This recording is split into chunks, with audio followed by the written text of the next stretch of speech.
Allahu Akbar, Allahu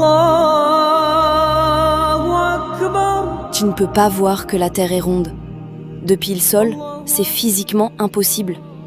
Et pourtant, on le savait il y a plus de 2000 ans, sans quitter le sol une seule fois.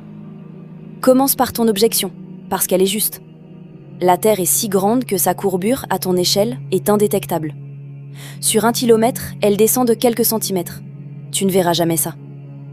Alors la vraie question n'est pas « est-ce visible ?» C'est « que fais-tu quand une vérité dépasse la portée de tes yeux ?» Voici la réponse des Grecs, vers 240 avant notre ère. Ératosthène ne regarde pas l'horizon, il regarde des ombres. Le même jour, à la même heure, dans 2 villes éloignées, un bâton planté droit ne projette pas la même ombre. Dans l'une, aucune ombre. Dans l'autre, une ombre nette. Sur une surface plane éclairée par un soleil lointain, c'est impossible. 2 bâtons parallèles auraient forcément la même ombre. La différence ne peut venir que d'une chose. Le sol lui-même n'est pas parallèle d'un endroit à l'autre. Et il ne s'arrête pas là. Il mesure l'angle, mesure la distance entre les 2 villes et en déduit la circonférence de la planète entière. Sans avion, sans satellite, avec un bâton et de la géométrie. Voilà ce qu'est réellement la connaissance scientifique.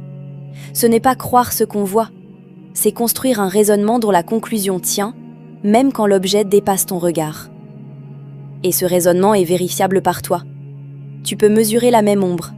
Tu peux appeler quelqu'un à 1000 km et comparer. La méthode ne demande la confiance de personne. C'est la différence entre le doute et le scepticisme. Le doute dit « je ne vois pas, donc je ne sais pas ».